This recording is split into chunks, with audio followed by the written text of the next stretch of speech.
Hey everyone, welcome back to Corporate Decoder. Today we're diving into a report from Trevi Therapeutics, a company focused on developing treatments for serious coughs and itching. The report might seem a little dry at first, but stick with me because buried in the details are some interesting hints about the company's future plans and how they're rewarding their people. This report is from June 2025, so let's see where Trevi Therapeutics was at that point.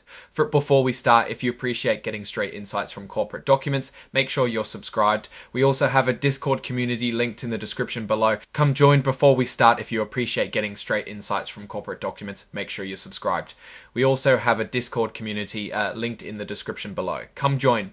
The core of this report is about what happened at Trevi Therapeutics' annual meeting of stockholders in June 2025. One of the big items on the agenda, a change to their stock incentive plan, which is basically how they give employees and executive shares in the company as a reward or to encourage them to work hard. Stockholders had to approve of this change. The company wanted to give out more shares, so they increased the number they could give out under this plan by 6 million shares, which is quite a lot. There were also some other smaller tweaks.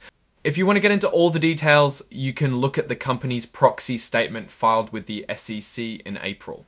A proxy statement gives background before a shareholder vote, but we're going to focus on the important stuff here.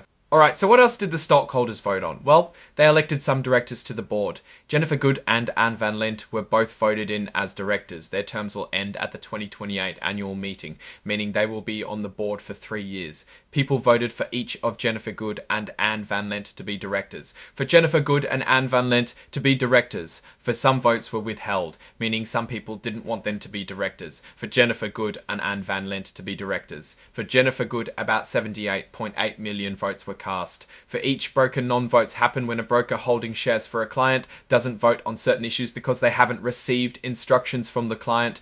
Stockholders also voted to approve Ernst & Young LLT as the company's independent accounting firm for 2025.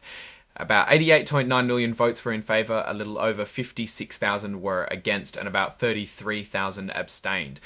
This is a pretty standard thing for companies to do, having their choice of auditor affirmed. Another thing the stockholders voted on was how often they should have an advisory vote on executive compensation, basically a vote on whether they approve of how much the company's top executives are being paid. They could choose every 1 year, 2 years, or 3 years. Most people, about 77.55 million, voted for every year, about 1.1 million voted for every 2 years, and under 500,000 voted for every 3. After considering this vote and the recommendation of the board, the company decided to hold these votes every year. Finally, and this is a big one, the stockholders approved the amendment to the 2019 stock incentive plan that we talked about earlier to issue 6 million more shares. Around 78.27 million votes were cast in favour, about 370,000 were against, and 21.5 thousand abstained. Again, around 9.9 million broker non-votes were cast, so the company now has the green light to give out a lot more stock, which could be used to attract new talent, motivate current employees, or even potentially be used in acquisitions. The filing also lists exhibits including the amendment to the stock incentive plan. If you're an employee of the company, you might want to get into the details of that stock incentive plan. Now looking at Trevi Therapeutics more broadly, this report signals a few things. On the one hand, the company is clearly focused on incentivizing its employees and executives, which can be a good thing for morale and productivity. Plus, the company is still in business and is paying its leadership. However, increasing the number of shares available can also dilute the value of existing shares, meaning each share is worth a little less because there are more of them overall. This can anger investors. It's also important to remember that annual meetings are a somewhat ordinary part of running a public company, and it is required to report such information to the SEC. Alright, that's our breakdown of Trevi Therapeutics' latest filing. What's your take on these numbers and what they signal for the company's future? Drop your thoughts in the comments. If this analysis was valuable, hitting that like button really helps, and subscribe for more deep dives. Don't forget to check out the Discord in the description. Thanks for watching, see you next time.